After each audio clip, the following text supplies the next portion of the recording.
And now, The Bonfire with Big J. Oakerson and Dan Soder. I think we're live. We are. Hell yeah, we are. Are we live, DJ Lou?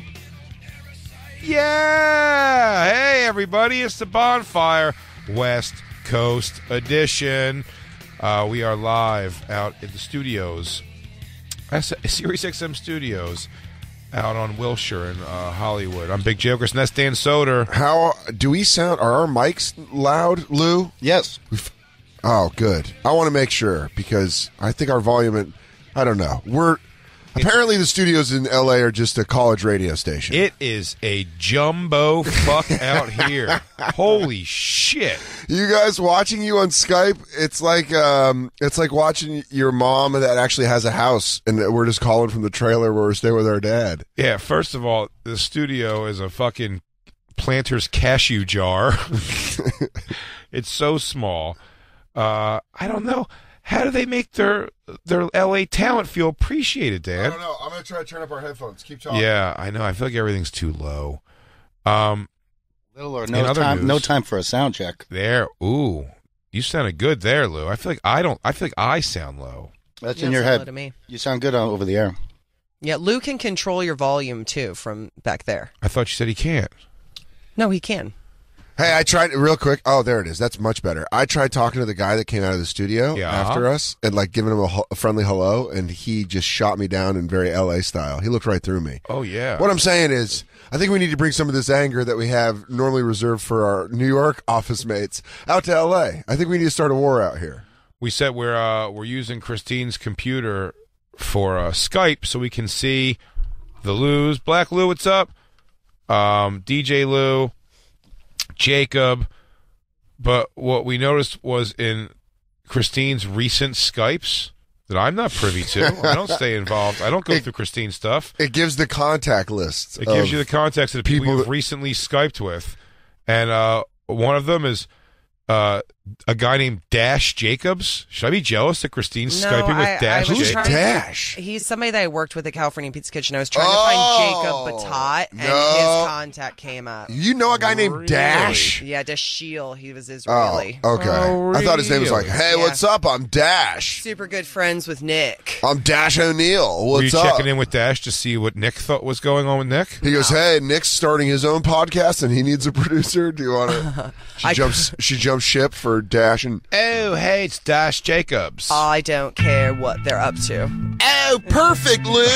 I went to New Japan Pro Wrestling last night in Long Beach and got lunch before the show right when we got there because I flew in, and I heard 3 different arguments of SoCal couples because it's like Sunday, brunch day, so everyone's day drinking. So I heard a bunch of dudes being like, babe, why are you acting crazy? Oh, dude, it was awesome.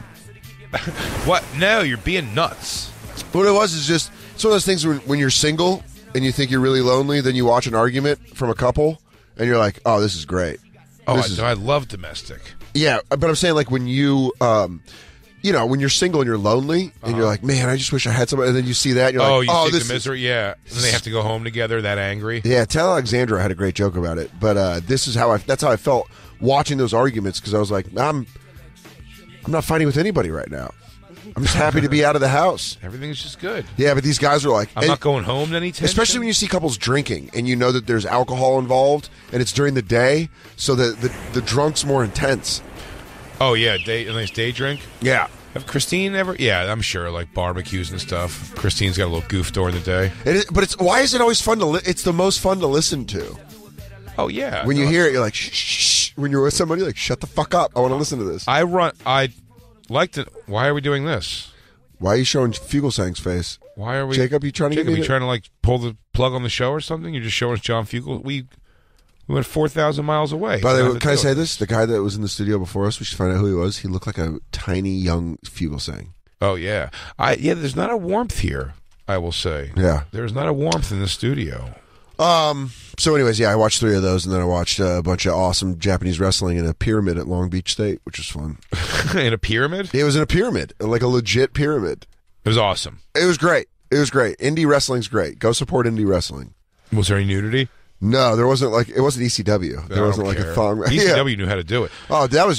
Speaking of coming out to Philly, coming out tonight to the Roxy at goddamn Comedy Jam is Jasmine St. Clair, who's from ECW Wrestling. Yeah, absolutely. That'll be fun tonight. So if you're in the LA area and you have no place tonight, go see Jay at the Roxy do goddamn Comedy Jam. Is it sold out? I think it's totally sold out. All right, then get tickets for Legion of Skanks live at the Comedy Store Sold Thursday. out.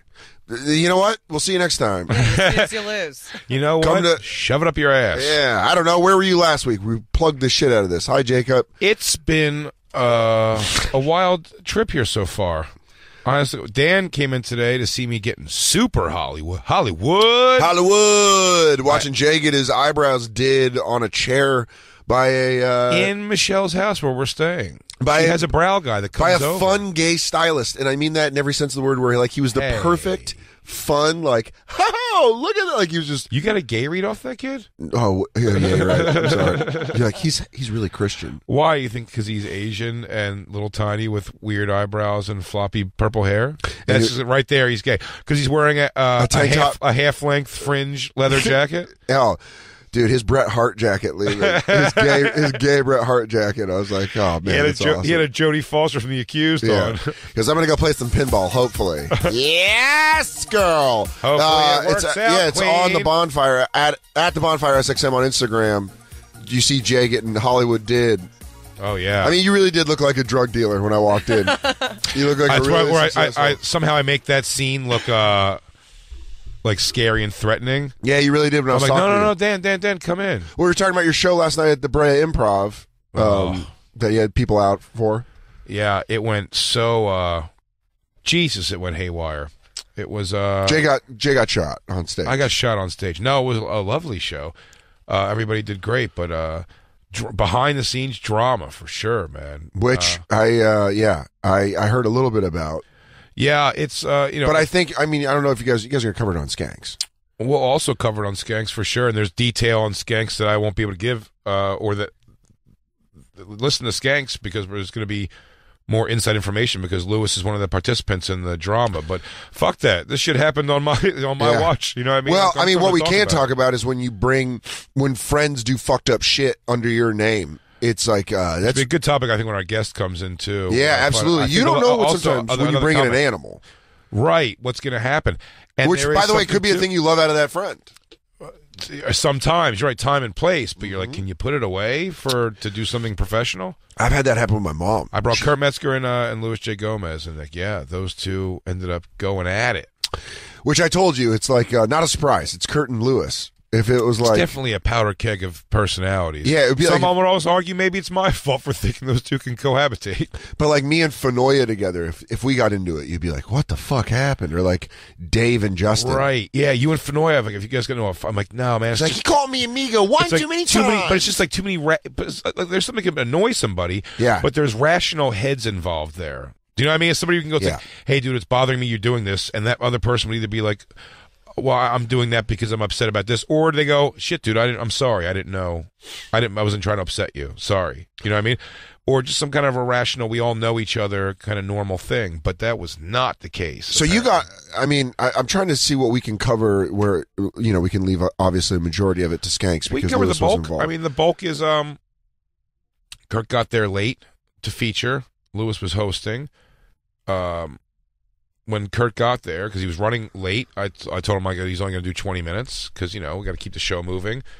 Kimberly Congdon went on and did a guest spot. She did great. Kurt was doing great. When Kurt went on when Lewis went on to bring on Kurt on stage, I said on too many times there. When he went to bring Kurt on, Kurt he was doing a joke before he brought him up. Yeah. And Kurt started lighting Lewis, which means essentially he's holding his cell phone up and waving it around, going like, come on, let's go, bring me on stage, which is weird. That's a weird thing for a comic to do another comic. It's not normal. It wasn't me. If I was like, the show's dragging too long and I lighted Lewis, even Lewis, by the way, to his credit, said this. He was like, dude, if you were lighting me, my reaction, I'd be like, oh yeah, shit, all right, I'll finish this joke. And also, you'd be able to talk about it. He'd be able to talk about it with you right when you got off stage. Right. He'd be Kurt up, and then you get off stage and be like, "What's up?" And you're like, "Sorry, man, we got to run the show fast, so Kurt's going to do a shorter set, and I'm going to do a shorter set." He brought Kurt up, yeah, and then came back to me and was like, "Does Kurt have somewhere to be after this?" I said, "No, I don't think so." He goes, "Oh, because he lit me." One of them was in the middle of a joke, and Lewis, right away, if he lit me and he doesn't have somewhere to be, I'm gonna fucking knock him the fuck out. And it's just like, I'm like, well, let's not get that. That seems a bit dramatic or drastic. I go, it is an odd thing that Kurt did for sure. It's weird. It's a weird thing to do. It's disrespectful for sure for some reason. But let's figure it out. You could talk about it or whatever. I think I made Lewis laugh about it enough that he stopped being that irate.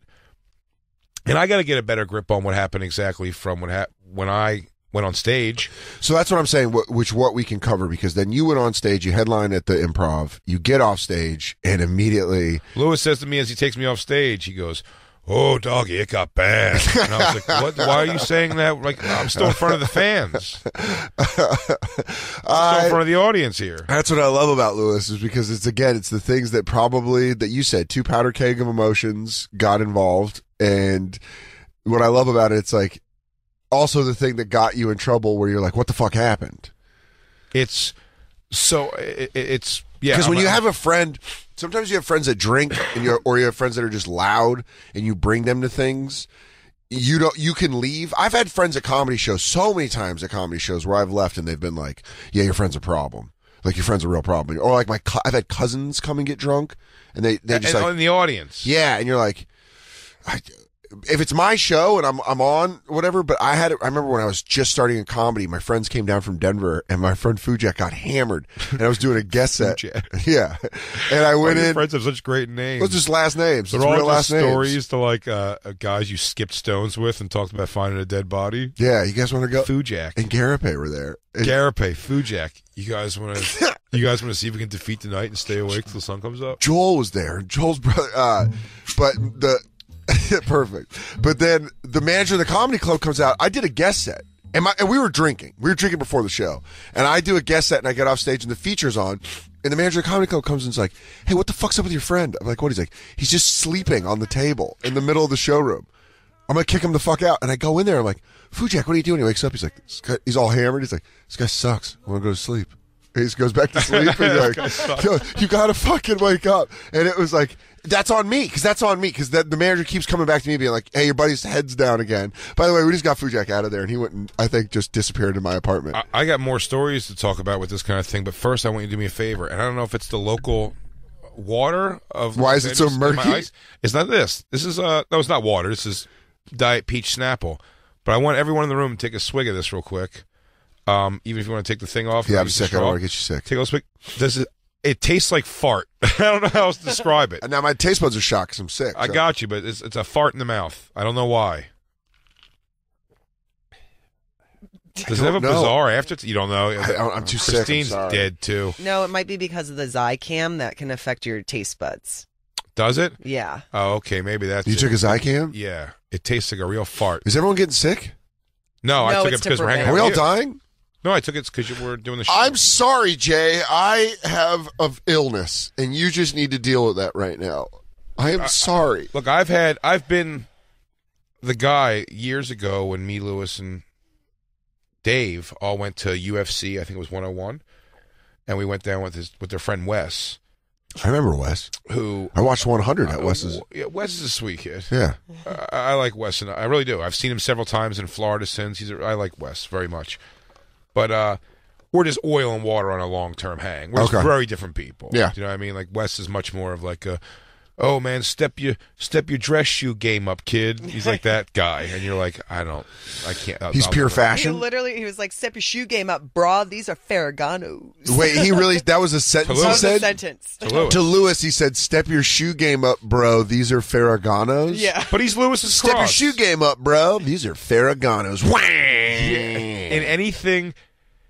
whatever it is, like his things that Lewis and Dave just know enough that they're like, "Yeah, but he's our boy, whatever." Dude, I got a friend like that. He's a good guy. He just like, Everybody's got a friend. we know he's a hand job, but he's our boy. So I'm like, all right. So he comes and just all weekend, too many things like that over and over. Yeah. Where at one point I just like, I just snapped. I was like, dude, you're in my car. I said 17 times, stop rolling the back window down.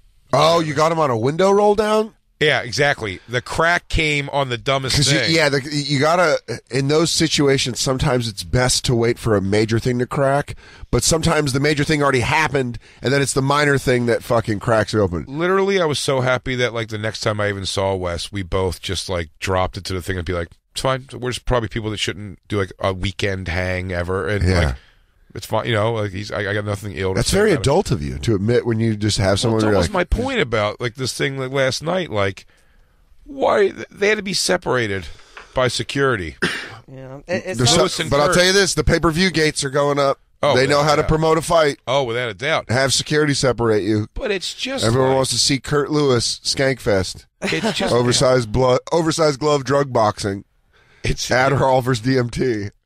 Adderall versus DMT and the ultimate throwdown. Yeah, the fucking. I think that I punched through Lewis. Yeah, and he goes, "No, doggy, I punched you 7,000 times as I hopped around this giant inflatable castle." The thing that sucks, it was the first. They fight the fights in a bouncy house. Yeah, with big gloves. Dude, if we could get those for Skankfest, producer Christine. I mean, several times.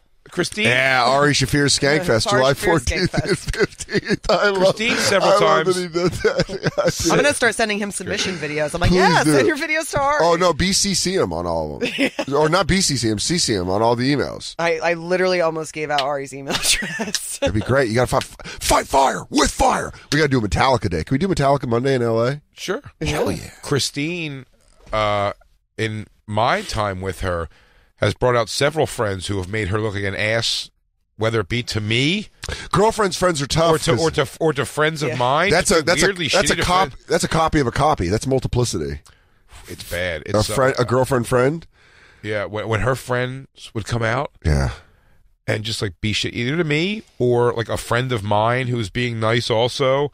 And they just kind of have it like, these aren't the kind of people I normally hang out with, and they give that off hard. Yeah, like, fuck these. But here's the thing: I'm just like, let's just get out of this without going haywire. But like, it's impossible, man. When you flip the situation when it's someone, when it's a friend of yours' friend and they're being shitty and you don't know how to react because you could be a decent person. You're like, go through the trajectory on that. So it's your friend's friend. Yours is a friend of my friend. So if your friend shows up with their friend and their friend sucks, you bring Garapay blows. It's hypothetical. It's impossible. I know Garapay is a great dude. No, Garapay's friend blows it. Huh? Yeah. No. I'm saying Christine shows up, your friend sucks. How long do I give that friend before I'm like shitty to them? Right. Where I'm so like Pete, my attractive roommate, had this male model came over to hang out with him. It was like awesome. Dude, we were sitting there and I was like, am I going to fight this guy in my living room? He wasn't the best. So he kept being like, this guy wasn't down to earth. I kept being like, so what are you guys doing today? He's like, I don't know, we're like going out to Long Island. I'm like, I think I'm going to fight this guy in my living room because I'm just taking all of it as disrespect. Yeah. And I'm on the couch with this guy. I don't really need to look at you. I get it. I can tell by your voice. He goes to the bathroom and I go, Pete, I fucking hate this guy. And he goes, oh, no. He's super dumb. He's just super dumb. And I was like, oh, and he came back and started talking to him, and it all made sense when it clicked. I was like, this fucking moron. He just knows nothing. Yeah, because he was like, yeah, and like, then when you see it, you're like, it's like one of those magic eyes where you relax your eye and you see it, and you're like, oh, you're not an asshole, you're an idiot. There it is. This guy's all right. Why are we not linked up to Jacob? I don't know. Jacob doesn't like us anymore. Yeah, he bagged on us. You want me to? Yeah, Jacob. What the fuck? No, why don't you just prop it up or something? Now we hear you. So now it's all broken. He's not the same since he's been swimming with sharks. Yeah. He got that confidence. He touched Mother Nature's killer. He's a meat eater now. Yeah, he is. Is this double talk going out over the air? Sure is, because their mic's open. Shit, yeah. Oh. What, you want me to talk behind his back? No, I mean, I hear us twice. We have an echo. Hey, Future Dan. Hi, Future Dan. What's it like now? What's it like now? Hey, Past What's Dan. it like now? What's up, Future Dan? Hey, Dan. Nothing, Past Dan. Dan. Is this a lost tapes? Shut your eyes. You can't get out of the fire! It's in my head! Get out of my head! That was fun. Well, that's a mic check. Yeah. Hell yeah. Get out of my fucking head. Yeah, there's that handsome there is Jacob. I thought he bagged on us because he thought he was the friend we were talking about. Oh, no. But with that friend, like, dude, I had a buddy, my friend in the group who's like the dickhead, who I'm not going to say his name because I know my friends listen to the show, but they know who I'm talking about. He had a wedding, and he has a friend that's like a bigger dickhead. He's the worst. And his wife was one of the worst people I've ever met in my life. So it's like compounded. It's like shitty persons, shitty friends, shitty wife. And she would just get hammered and just talk shit. She was just this rich blonde lady from Phoenix. And we all stayed in this house in Colorado. And I was like, I've never wanted to fight a woman as bad as I've wanted to fight this woman. I kept saying she was like Vincent D'Onofrio from Men in Black, where she's like, you got any more Chardonnay? And she would just fucking slop around. I'm in the world with me. More. She was just such a shitty person. But at one point, my ex, Danny, was there, and Danny was like about to get real Bronx on her and be like, I'm about to fight this bitch. And I was like, please, can you? I want to see a girl fight so bad. But it got to the point where I had to take my friend aside and be like, hey, your friend and his wife are a problem. Should I just avoid them? And he's like, yeah, just avoid them, man. He's like, it's my wedding weekend. Like, I'm friends with them. Yeah, that's the thing. I know. But you really got to the point where you're like, your friend is grating on me where I'm such a good friend. I'm coming to you right now instead of just fucking hauling off and punching this guy. Christine's friend Chelsea, she ended up apologizing ultimately for it, but it's just a weird. I said this to Christine last night. I find it very odd that like a lot of her friends, like her friends that I've met, have had to be in some sort of a weird apology or awkward mode with me at some point. Was there drinking? When all my friends meet Christine, it's always right away. They're like, "Hey, all right, Christine, we're friends with you now." I guess. Yeah. Like, no questions asked. People didn't know Jay out here. And it's like when you tell your girlfriends, like, oh, my boyfriend's married, they're not super into that idea. What? So they don't believe in love. Introducing your boyfriend that, like, look, I had a problem with my uncle. Why would you bring your friends out? I shouldn't when have. When you know they're gonna be like, oh, this is the guy. Because my friend Adam got it, the singer from the band 2 Cents. Yeah. You met Adam before. At my special. And yeah. The guy was singing at my special. So sweet. He wasn't sober yet, but he was such like an addict great guy. Do you know what I mean? So he came over, he had got beers to drink in the parking lot, and he goes over and like Christine's prissy ass friends where he's always like, he's like, hey, you want like a Coors there? And it was almost just kind of like, it's like almost the attitude of like, I drink craft beer. Thank you, but no thank you. It was so bitchy and shitty to him even. We were like, Christine, why is your friend being so shitty? Who are your parking lot friends? They're disgusting. And look, I was really happy because she did reach out. Like, I actually saw it because I'm an admin on Jay's fan page, and she had messaged him to his fan page like this really nice Leave my friend alone. You're married. No, I was like, I'm sorry. Like, I was unhappy, and I was in a bad relationship, and I was kind of like reflecting that, and it was really sweet of her. But I've like Christine wrote it, and it was like, hey, copy and paste this. Send it to Jay. We're good. She didn't even ask me about doing it. She just reached out to him on her own. But I've stopped friendships over the way that they treated Jay in the beginning. Wait, really? Man. She said that last night too. It's too vague. It's too vague, true. But it's like also what kind of PR campaign did you put against Jay? What's great is when you're dating someone or it starts to go in a bad place, the person you shit on, or the person you're dating, you shit on all your friends, and they never lose that. And it's hard to forget that. Like when I was dating the wealthy girl, when we broke up the first time, I scorched the earth, and then just a month later was like, oh, dude, yeah, no, we're cool. She's great. Well, it was a learning thing, too, because I was like, I can't air my relationship problems to my friends and expect them to just think he's a great guy. But it was also like, I had 2 girlfriends show up when me and Jay were in the middle of a knockout, drag-down text fight. Yeah. And I started showing them his text. That's a bad Which idea. was like such a betrayal of trust on my part. And it's like, I shouldn't have done that. That's a real girlfriend move. Especially since I made out with those 2 chicks right after. Triple kiss. Especially because Jay's really Spring mean. breakers. Pretend we're on MTV. But I stopped talking to him. I'm laughing so hard over here, and I feel like I'm not explaining why, but it's just making me think of the thing you're talking about. And by the way, callers can call in, right, Lou? Yes, sir. Do we have a call screen out here or no? Yes, they're going to come in and yeah, they have a chalkboard that they're going to fucking write the calls down and erase them. That's great. Because we're broadcasting from an 80s radio station. It really is fucking WKRP in here, man. It's crazy. I'm Venus Flytrap. Oh, does that mean I get to be the guy from Head of the Class? Dude, I'm laughing so... Howard Hessman? Howard Hessman. You're Dr. Johnny Fever? Yeah, hell yeah. I was laughing so hard because I don't want to say the friend. I don't think it matters, honestly, but someone who's very close to us was dating a girl for a while, and then they broke up. And he asked you particularly, he's like, "Hey, man, what did you really think of that girl? Honestly, I'm going through it a bit." And you were like, "Dude, honestly, real talk, she blows. She blows. This sucks about her, and everyone thought this, and she's just the absolute worst." And he's like, "Yeah, right. It was probably for the best." And like a week later, you just go into a place and we snuggled up, and you're like, "Oh, dude, we can talk about it. It was Vecchione and his ex-girlfriend. It was at your house. She's like my fucking house. She's laying on your couch. You're like, He broke up with his girlfriend, and I was like, dude, fuck that shit. Never liked her. Glad she's gone. You're better for it. Fuck all this noise. She treated him like a fucking like a paper doll. She's like dress him up and make him do things he didn't want to do. Well, I think like that. That's also on him because as a boyfriend, that becomes a point where it makes me girlfriends so get much. You to do things because you're like, all right. I see Mike in black and white pictures like holding hands in a meadow. Yeah, and I'm like, what are you doing? Jay came and saw my father with me on Saturday, and I was like, that's the most amazing thing in the entire world. It's very easy.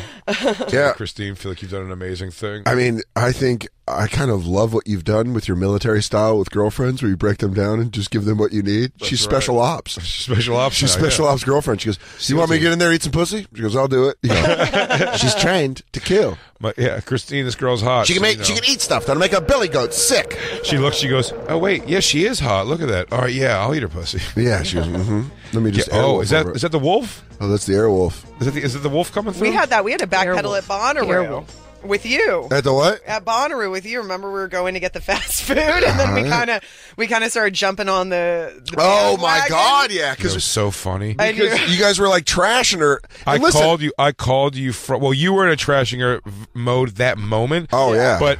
We jumped in like we were like part of the dude. I hope was so fucking funny, and then I hope we haven't talked about it on the show, but that was one of my favorite moments. I don't think we have because what the funny part was, I remember having let's tell the story. So what happened was we were at Bonnaroo. We were coming back in the transport van. We were all booked there. I was with my ex-girlfriend.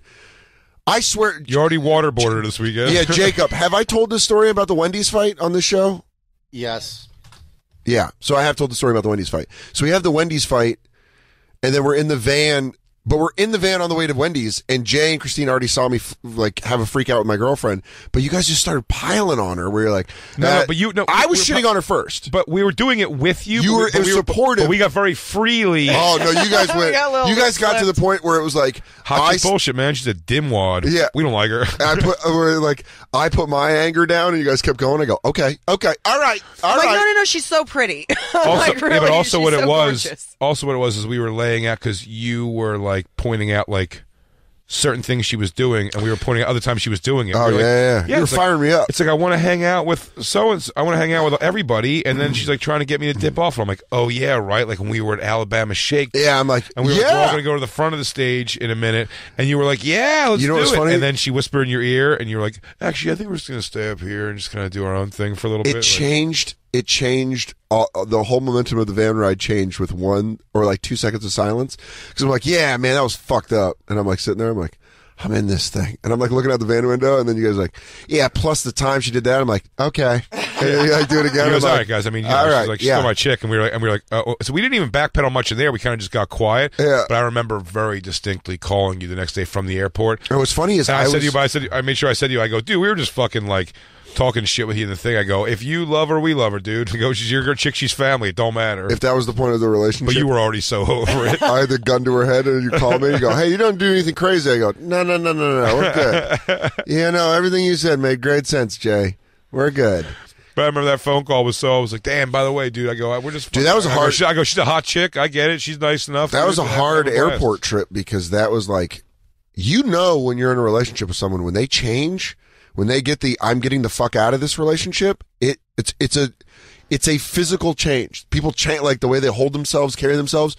And when you know someone's about to break up with you, you just know. You're like, oh, it's like the way fucking animals can smell death. You're like, this is what's happening. And we were at the airport and she was like, hey, are you mad? I'm like, no, we're good. We're good. So man, what's stupid? Yeah. I kept doing the De Niro thing from Goodfellas. Like, no, keep going. No, keep going. Down there. And she's like, down here? But she was like, so I'll see you next month? I was like, yeah.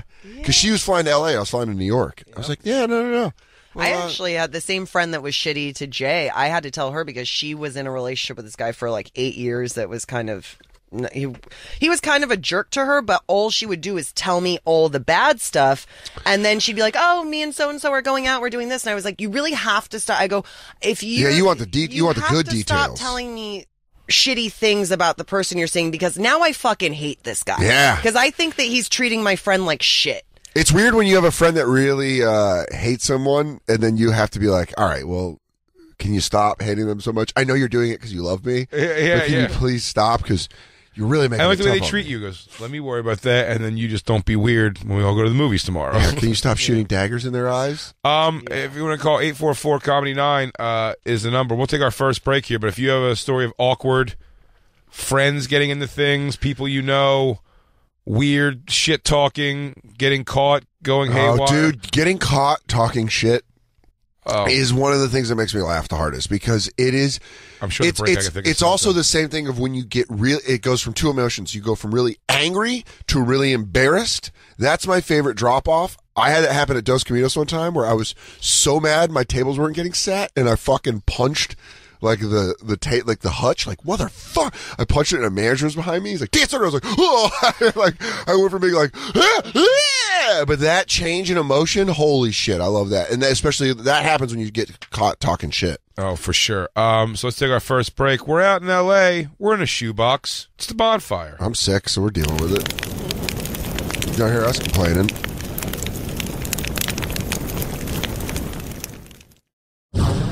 And now, back to the Bonfire with Big J. Oakerson and Dan Soder. Yeah. We're back, everybody. It's the Bonfire. Comedy Central Radio, Sirius XM 95, and Big J. Oakerson. That's Dan Soder. Hi. Joining us. I'm turning my phone. Joining us in the studio. Very excited to be out on the West Coast and be able to have him come in the studio. His new Netflix special, Act Happy, is out. It is absolutely fucking hilarious. Thank you. One of my favorites, everyone. Todd Glass joins us. Yes. The Todd Glass. You know why I love this studio? It's a pretty nice studio, and then also it's so close to my house. How close? Like walking distance or not quick walking, drive? But like quick drive. Like right there. It's like a 9-minute drive. Yeah, that's in New York. That's the same equivalent of the same subway line. Where it's like, you're like 4 stops away. That's great. It's a good move. It's in the neighborhood. But I'm telling you, Todd, you got to treat yourself when you come out to New York and come see the Sirius XM studios. This is ridiculous. I think I was there once. It's absurd. It's so. We could have done. We could have had 5 more people come in and do stage cage fights behind us in our studio. Maybe I could come and bring the little band I use because 2 of them live in New York. So that would be fantastic. Yeah, bring a band just to show the difference to the people at Sirius and the corporate offices. Please bring your live band next time. And I'm being serious. You can definitely bring a live band. We can have a live band for you next time you're in studio in New York. That'd be great. 3? Well, that's easy. All it is. 3. What instruments? What are you on? You need amps? We'll do amps. There's keyboards. And then I like to have keyboards and drums, definitely. But sometimes, if I can, trumpet. Trumpet's absurd. It's just the best. The way you incorporate your band on the special is, I mean, it's fantastic. It's made me laugh so much. I've showed the special to several people. I've told a bunch of people to watch it.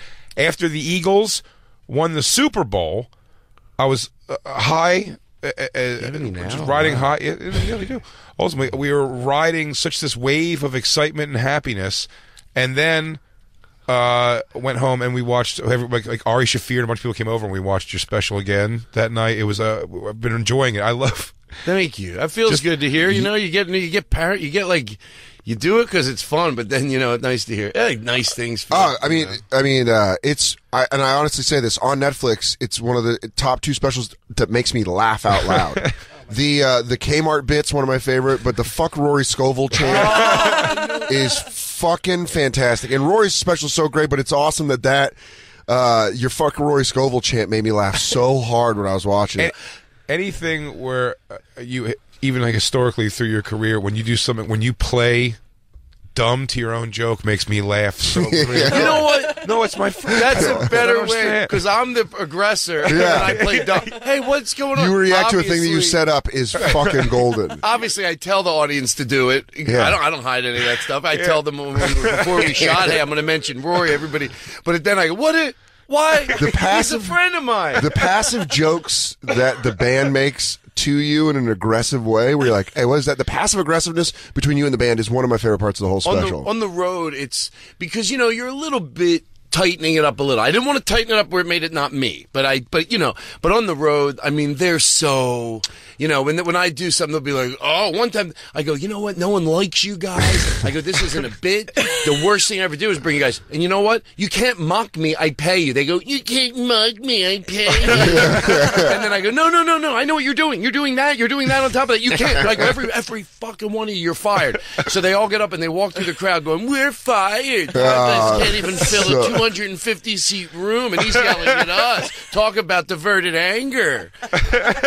And it really does make me, the more they do it, sometimes when I think, oh, it's enough already, and then they do it a little more, and it breaks me, and I'm like, oh, it's so much fun. Dude, it's absolutely hilarious. But before you came in, the phone lines are lighting up now with stories of this, too. But we were talking about, we were talking about being caught talking shit as a subject, which is pretty hilarious, but also I was saying that I brought 2 comedians out with me to open for me in Brea last night at the Improv, and they got into they had to be separated in the lobby by the club security. And they were both on the show. Who was or not? Yeah, we already said Louis J. Gomez and Kurt Metzger. And what was the fight about? Kurt Metzger, when Louis was hosting, he lit Louis to get him to get off stage. And as Louis was hosting. And Louis just kind of had, and Kurt was late for the show, and I think Louis just kind of had like what are you lighting me? You know what I mean? Like, who are you to light me? Like, I'm doing a bit, and then I'll bring you on. Yeah. And it was a weird thing for Kurt to do, for sure, but it's just too... Did they make up? No. I think it's worse today probably than yesterday, if I had to guess. Do they care your... They don't care you're mentioning it, I guess. They have their choice. I put them on a show to help them both out to some degree, and they, Who started it? Is that an immature question? But is there somebody? If there was anybody, well, Kurt's the wrong person in the situation. Kurt's wrong for sure. Louis is completely righteous in his argument, but I mean, like, why 2 guys would get into it in a lobby of a comedy club? I know, go backstage, right? Yeah, or do it to a place where outside. Where it's not. Jay brought him in, and you do that. So that also makes me feel. Yeah, the fact that I went there to do a show, and did they apologize to you yet? No. Maybe it's like, I don't want to excuse it, but you know how people go, oh, how did they break up? He or she, either party broke up on Christmas or Valentine's Day. And I always say, I probably didn't plan that. Like, how did it erupt? You know what I mean? Like, if you do, that's a sadistic fuck. And I'd say 99% of the time, it's a very heated time of the year. There's a lot of passion, and not passion, but it's Christmas. There's attention drawn to it. You're looking, does this person care about me or not? Maybe more on that day than more ever. Drinking than usual sometimes. It's almost like an event in the relationship Olympics. There's like a lot of stuff where you're like, this is your fucking A game. This is the playoffs. This is Christmas. Yeah, that's why I'm glad when I'm in the few relationships I've been in. No pressure towards those holidays. Even with my brothers and birthdays, we're not out to get each other. I think you put more importance on those days. I'm not saying those days are completely unimportant. They're birthday or whatever it is, But I think even if you're in the best healthy relationship, I think there's a little extra importance. Hey, remember my birthday or whatever. But don't try to... I don't try to catch the other person. Well, that's what I think where a relationship's broken. If you're trying to catch the person, like you're setting traps, like, hey, what was Tuesday? And you're like, that was our 6-month anniversary. Why didn't you say something? I don't like the birthday as the example, only because birthday is used so much by drunk girls ruining everyone's life and time. That's their war cry. I've had so many. That's their Allah Akbar. I've just heard girls getting kicked out of a comedy club in the back while I'm on stage, whatever, just being loud or rude or whatever, and they're being kicked out of the club, and you just hear them go, "You can't do this. It's my birthday." It gets said so much. You know what I think? It's my fucking birthday, and you can't do this. I heard one of the fights I heard in Long Beach before I went to wrestling yesterday was a dude saying, it's my birthday. And you're like, wow, a guy, it's my birthday. How dare you? I think it happens in any relationships I do. I think there's always somebody, if it's guy, girl, which is the most traditional, obviously, even me, I still always say, when I do bits, I always do guy, girl. You're picturing the couple as guy, girl. I always picture the couple as a guy and a girl. And one day Rory Scovel goes, well, why can't we be two guys? I'm like, oh, yeah, you're right, we can. So I picture guy, girl, but I'm sure it's any relationship. Yeah. If it's guy, girl, girl. Human There's to always human. somebody that cares more than the other person. So it's in all relationships. What we're saying is human to animal. Human will care more. Too. And that is okay. If you found a nice sheep that understands you. Golden Retriever. Oh, man. They're adorable. They respect your brother's birthday. Me and my brothers, we decided we don't do it. We all help each other. It's not, if it's my nephew's birthday, 5 people will call me that day. A lot of times I don't even need them to, but I always go, hey, thanks. You don't want to go. You don't want to go. I know, because what about when you don't? I'm always like, hey, thanks a lot. And when no one tries to get anybody. Yeah, I have like 5 friends, like really close friends I grew up with. And the 6 of us still are all really close, and I have 5 different group messages of group text messages. So it's like, hey, it's so-and-so. The one person that's left out, it's like it's their birthday. So it's funny when you see that group message come up, because like every year one of us will be like, hey, it's so-and-so's birthday. Text them. Make sure they know it. Yeah. Because we're not out to get each other. It's like, my mom does that with my stepfather for me.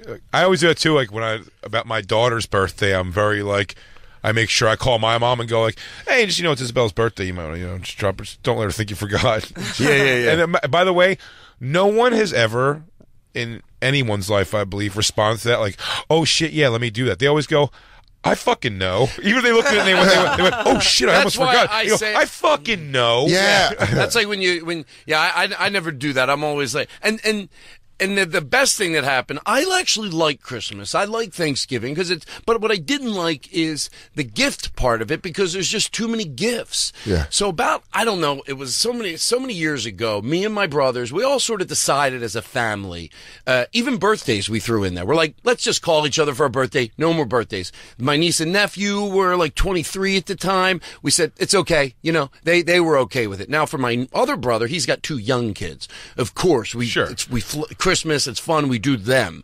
But my life is better. It was always like a birthday or Christmas or birthday. Every year, I'm like, now it's not like I want to be void of loving people, but I just didn't want the gifts and then going home for Christmas and I had to pack them. There should be a gift age limit, where you're like, hey, past 17, if it's a gift, it is a gift in that sense of like, you don't have to give it back. There's no pressure. It should be that. Instead of that, I mean, it felt like it's built up so much pressure on that. Does. Like, give a gift. It's birthday. Where's your gift? And you're like, I got you a gift. You didn't get me a gift. And it becomes like this. It's just the thing is, everybody has to agree, because if we sit here and come up with an age, it depends. Luckily, it really came down to, we have family drama and sometimes plenty of it. But at the guts of it, I got a niece and nephew that are pretty cool, because they could have been like, no, we want it. But they're like, you know what? It's cool. Yeah. My life, I swear, that changed my life. Not, birthday, Christmas. I'm petrified. Now, if you want to do something secretly behind, not behind everyone's back, because no one would care, but like you want to do a little Christmas over to somebody, you just do that. You do that on your own. No harm, no foul. Yeah. There's not like you can, but there's no mass. You're almost in like an open gift family, like when you're in an open relationship, you're like, hey, listen, you want to see someone else? You want to give someone a gift? That's fine. Christine tries to make it as easy on me as possible around Christmas, as far as like helping, because and the more people that always go, it's like, I got you a little something. You're like, don't.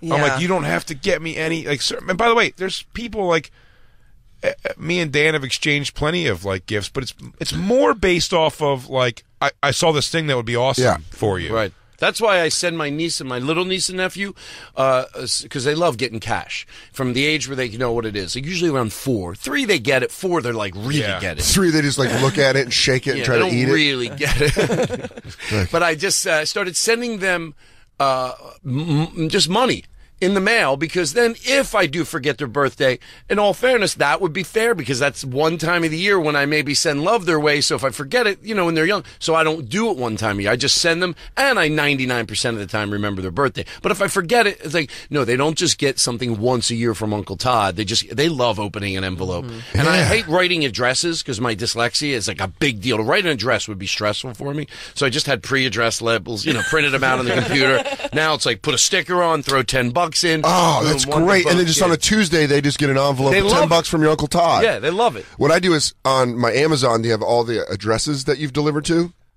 And sometimes I'll buy like a book or something that I send to myself.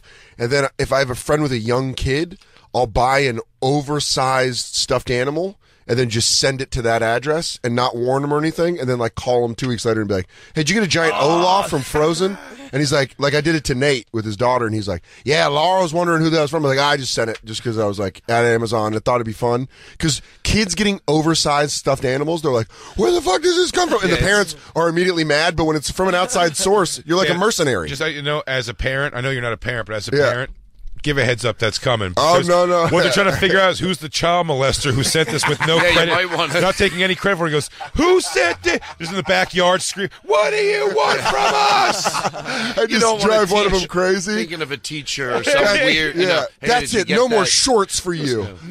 No label on this thing. God, this guy's good. He's got reach. How did he know? It came with inside the giant stuffed animal is a videotape that you took of the front of their house while they were sleeping. Or no, it's just night camera of the parents sleeping. Yeah. Night vision. They were in the house. But anyways, the reason we brought up the thing was right. When you have friends that you're responsible for in situations where maybe they become the asshole or they become the aggressor or drunk aggressor, it sucks because it's almost under your name. And so we had people call in with stories. We have a couple of good ones. Oh, yeah, let's hear them.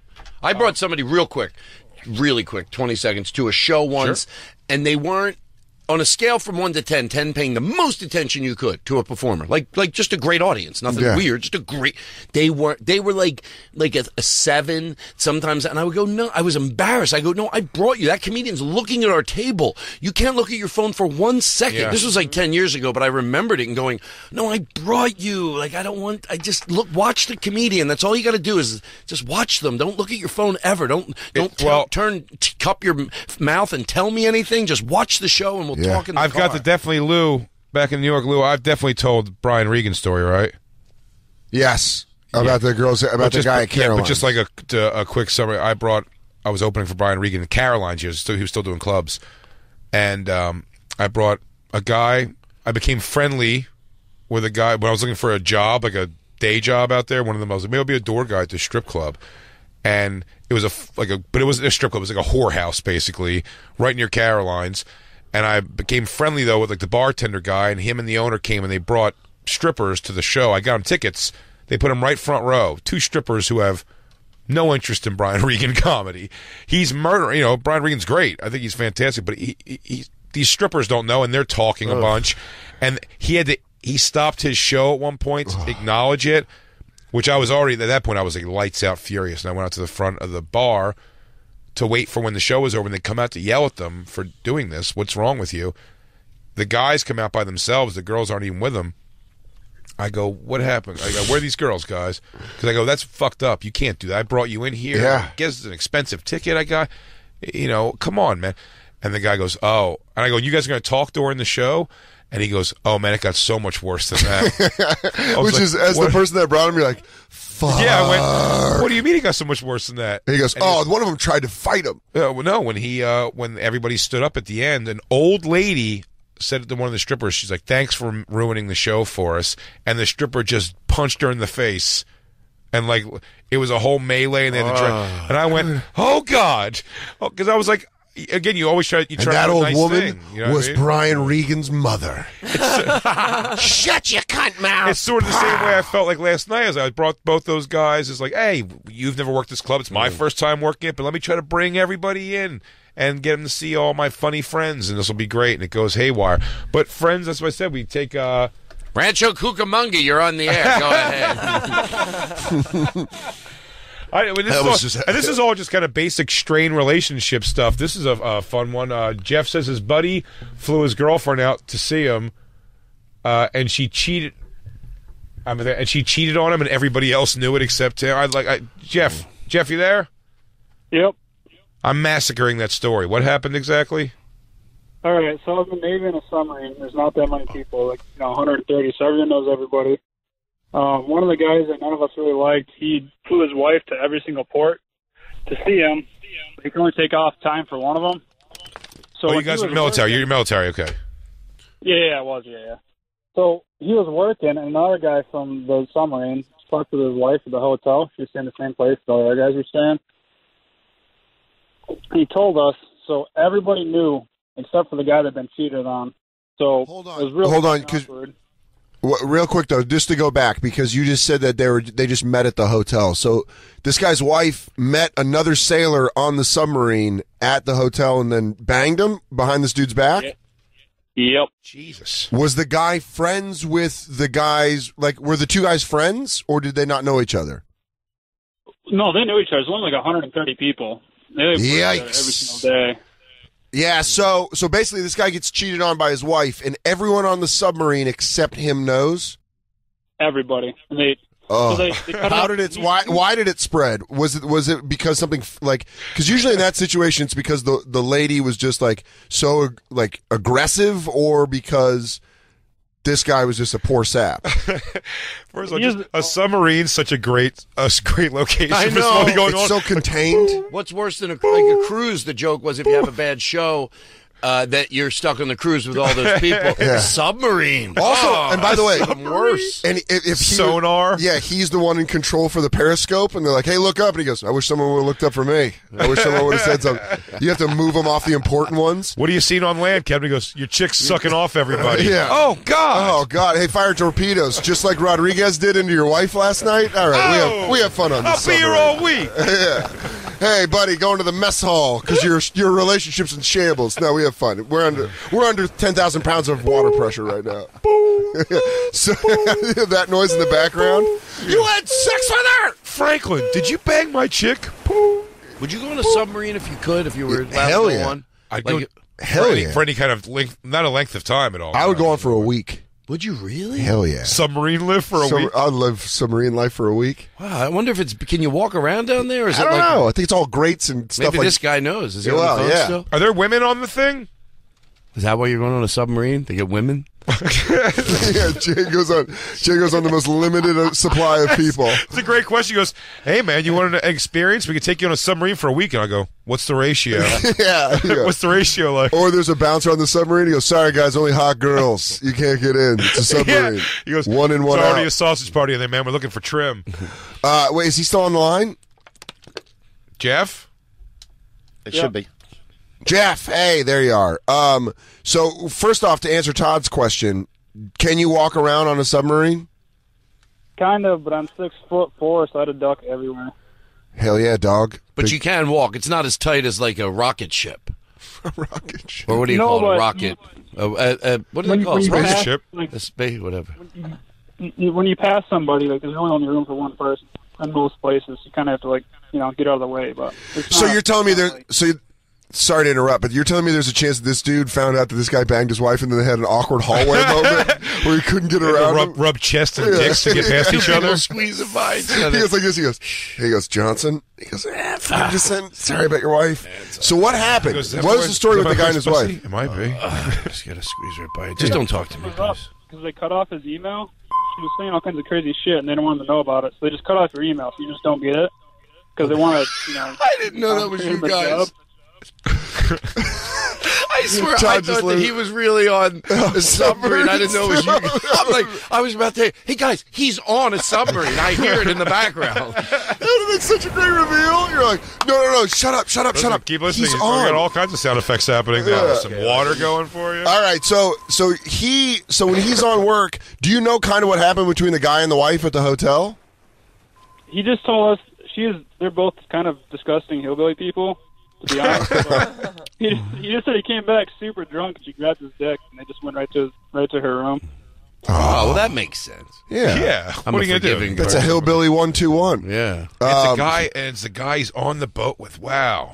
So the guy that cheated on, do you know the guy that cheated that had sex with the wife? Did you know him well? Oh yeah. And did he regret it at all, fucking that dude's wife behind his back? By the way, Dan's masturbating, sir. Yeah, so go slow. That's what he said. So go slow. He goes, And what was she also, it's wearing like, that day? Was there kissing involved? Light kissing? Heavy kissing? Did the friend or the boyfriend, either of them, say if she was totally shaven or not? Yeah. Heavy tits? No. Heavy tits? Can you say heavy? Yeah, I mean she's a heavy woman, so yeah. Okay. Oh, so this is all big fat hillbilly people. Oh yeah. So this would have panned out no matter what line of work they were in. Oh, yeah. Oh, for sure. Well, at least everyone's happy. I'm trying to end positive here. Wait, you said the worst part's what, though? When he found out, because all of us were talking about it, like we were sitting around the corner talking about it, and he came around the corner and had heard us all.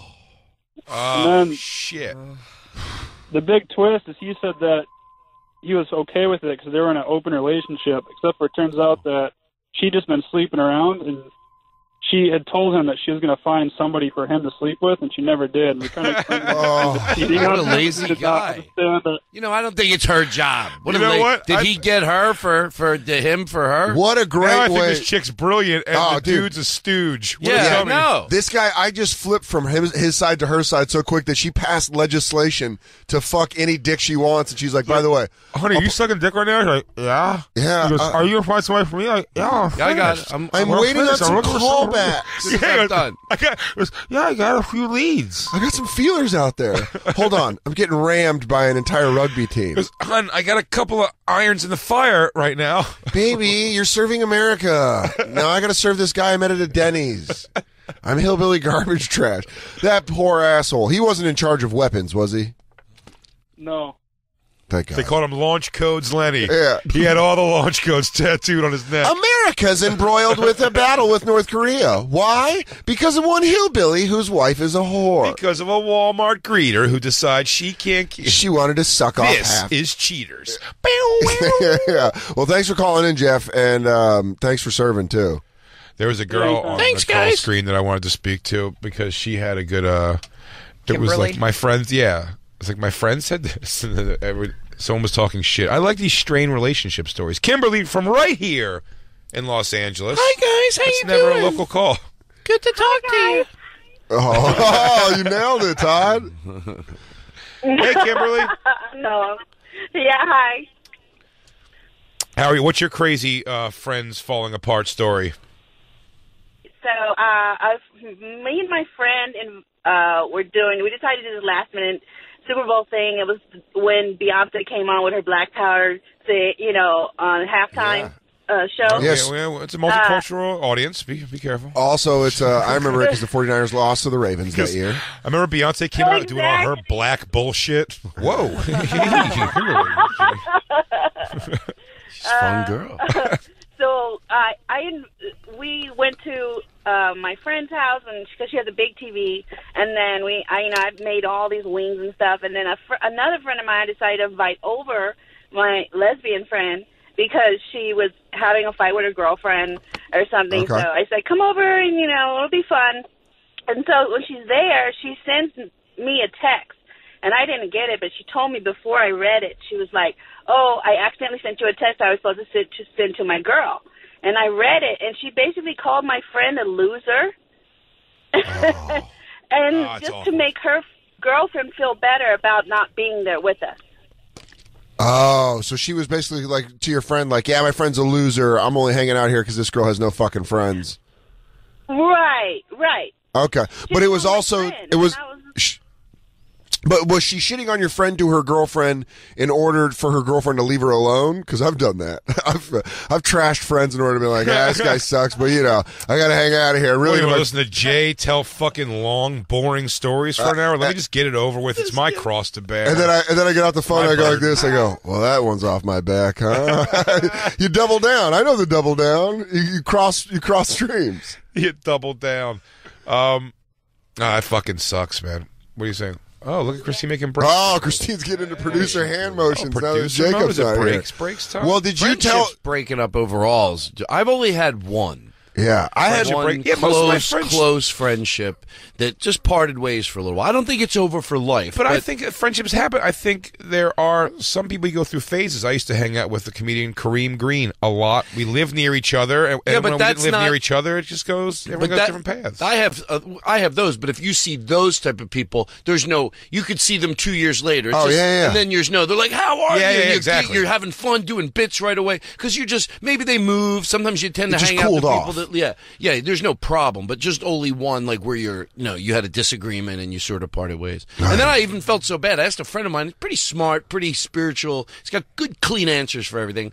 I said, I always think, what if they died, would I feel bad? He goes, well, if it's a friendship that you genuinely have to part ways, if there was something you could mend it, then you mend it. But if it's something where you're going, no, this, he goes, you don't have to walk around speaking ill of them all the time. If a story comes up when you had fun, mention it and say, oh, we laughed so hard. That way, God forbid that happens. You don't have 5 years of, that person did this and that. You don't, so that's what I did. That's a smart way to go. That's what I did. That was a friend.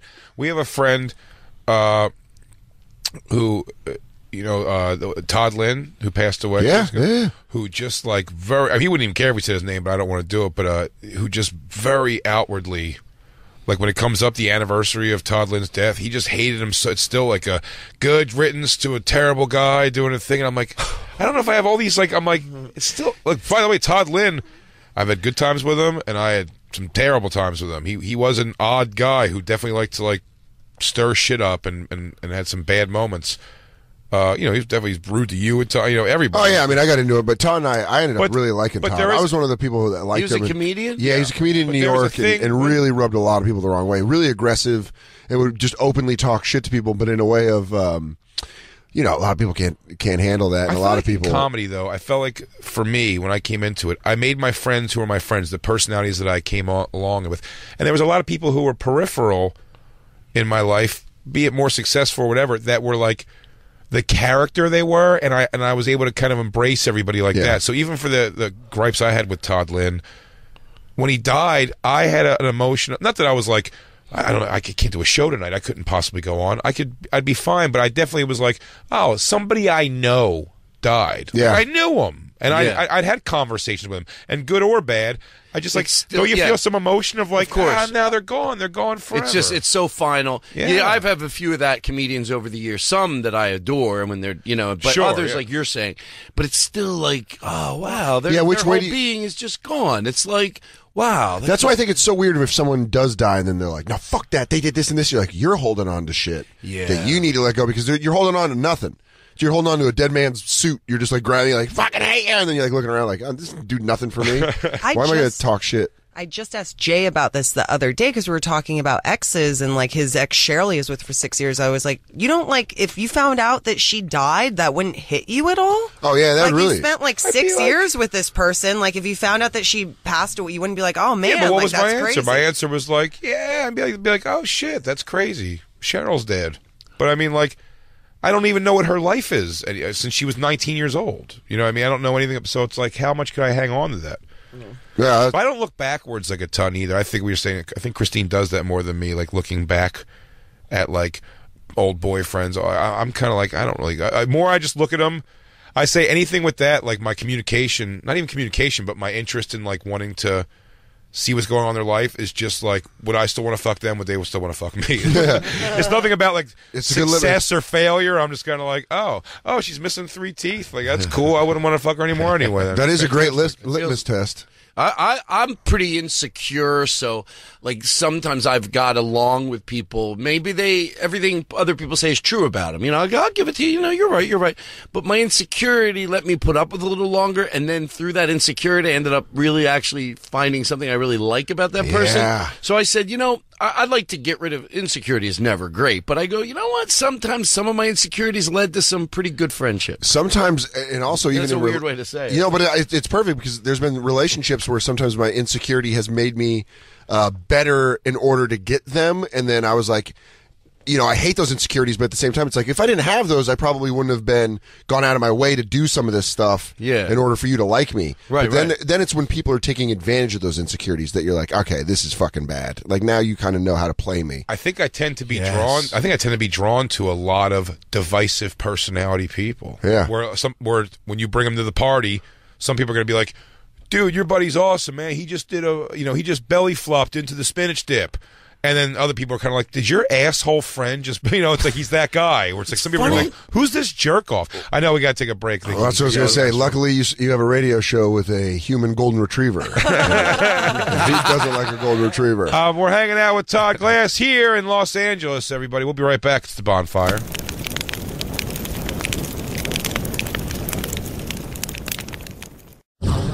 And now, back to the Bonfire with Big J. Oakerson and Dan Soder. mention the Netflix. Do me a favor before we go back on. Don't mention the Netflix special too much. We're back here. Oh, not too much? Oh, now I feel like an idiot. Oh, God. The Netflix special is Act Happy, and that is Todd Glass joining us in the Bonfire, Comedy Central Radio, Sirius XM 95, Big J. Oakerson, Dan Soder. Yeah. We are in L.A. We were having a fun off-air. I was telling the story about when I heard, because Todd's going to be is it tomorrow, the show tomorrow? Wednesday and Thursday at the Schaumburg Improv. Schaumburg Improv, working with David Spade, who is hilarious, and I said I heard him on Stern. Heard him on Stern a few weeks back, and he was telling a story about not responding to direct messages from a girl who started off the messages saying, like, I'd like to meet you, I'm a big fan, like, this isn't sexual, this is just, don't come out expecting sex, like, this is just me wanting to meet a cool guy and you'll think I'm a cool girl.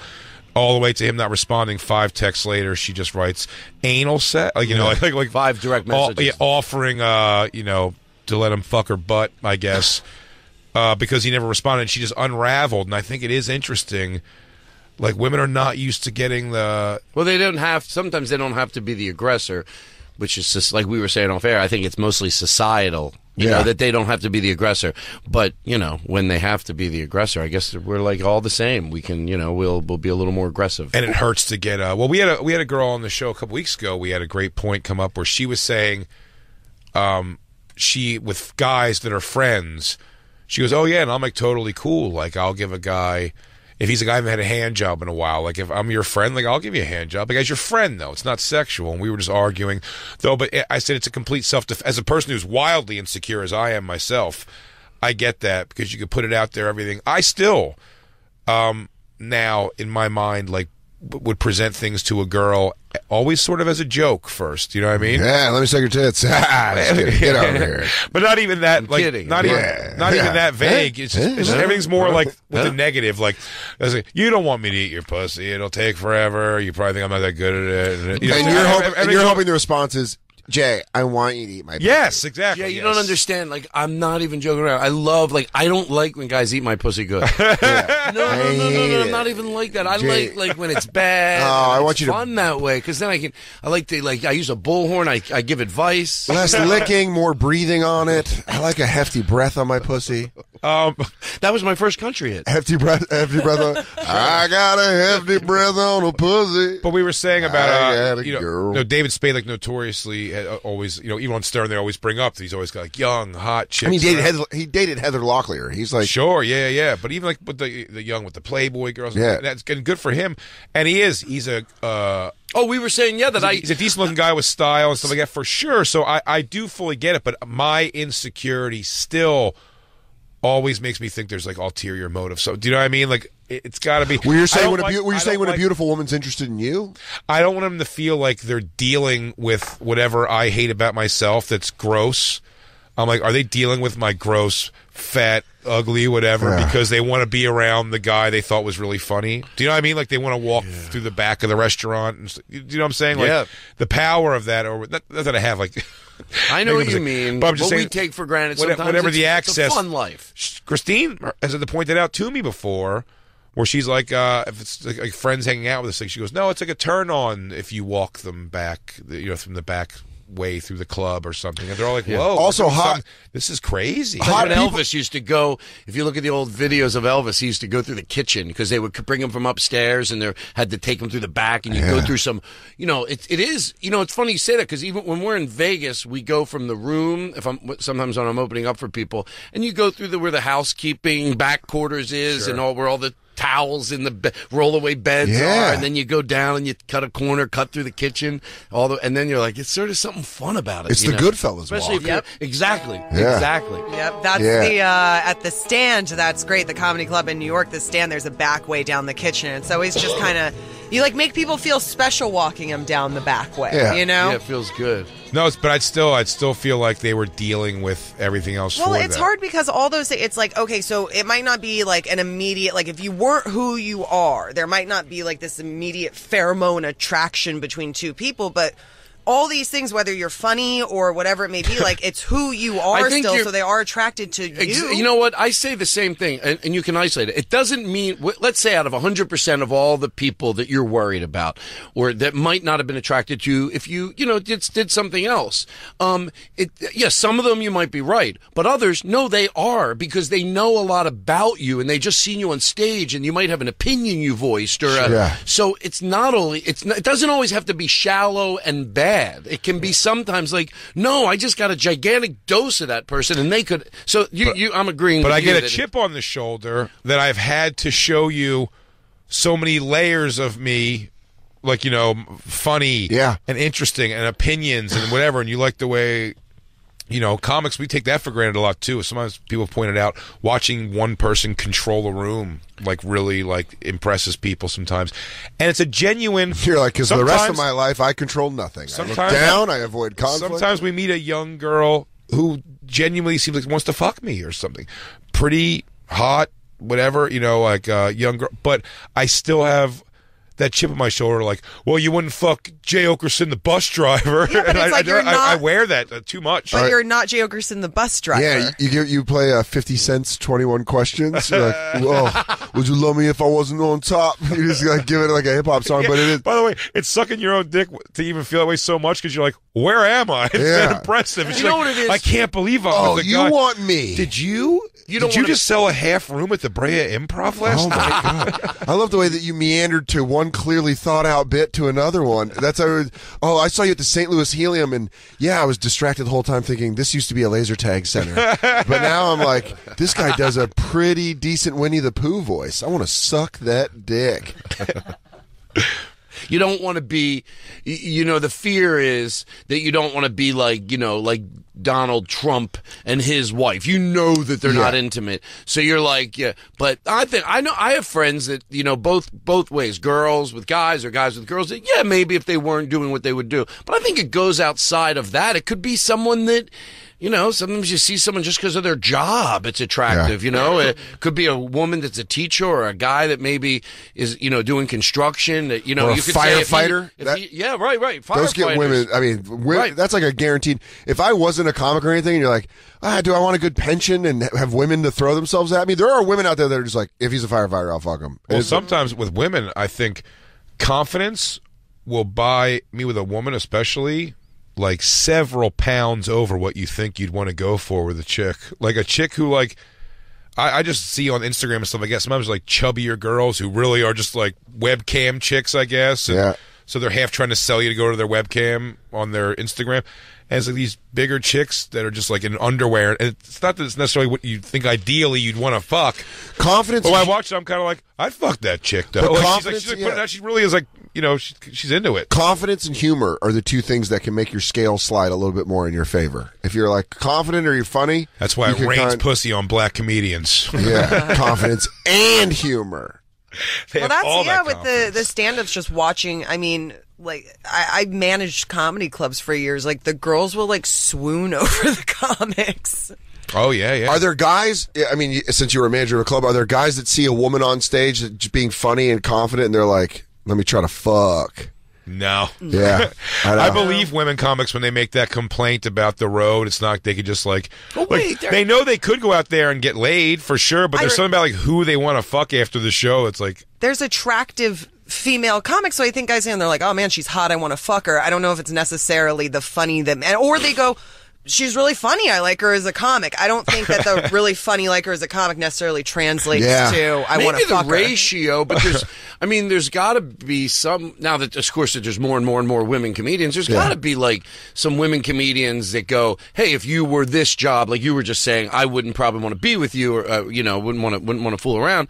But because you do that, because with musicians you would think there's, and I'm not even attracted to women, but I see women musicians, famous famous. They're on stage, and you're like, holy shit! Like, Yeah. And I thought, no, if she worked at the Vaughns, I don't know if I would be like, whoa, Look at But that on bag stage, lady. So I think it probably works. Maybe the ratio is different because, like I said, there's more. But Yeah, I think you're right. I think there could be a woman where her looks guy. a guy watching a female comedian, and you're like, her looks are on the fence, but she's confident and funny, and you're like, maybe. Even if you don't think she's funny, you're still just waiting for it to be over because you want to fuck her. Like, wrap it up, Rita Rudner. Yeah. I'm going to make a run at that snatch after Hey, this. Poundstone, I want to buy you a drink. Well, There he goes, hey, Judy Tenuta, Put your organ down. put that stupid fucking... I got. Put that accordion down. where do you pull up Rita Rudner? Oh my god! why That's is my that- favorite thing to bring up comics from before. Hey, Bruce Baum. Yeah. Bruce Baum. Yeah, you look like probably lesbian comics, I imagine, clean up. Oh, I'm sure. That's yes, probably great. Absolutely. Bruce, who said they're doing Nick Schwartzen once said, he goes, like, I'm doing a one-man show. It's Lenny Bruce Falange. Lenny Bruce Falange. Lenny That's Bruce great. Falange on Broadway. With those big glasses. Lenny Bruce Falange.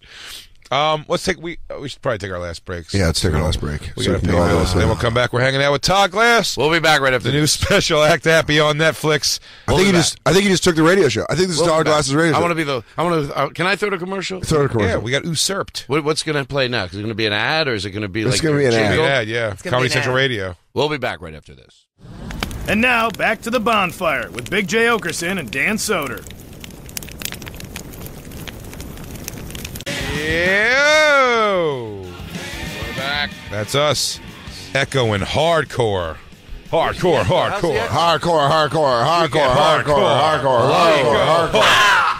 Yeah. You can't escape. You can only hope to. Inside your mind with the bonfire.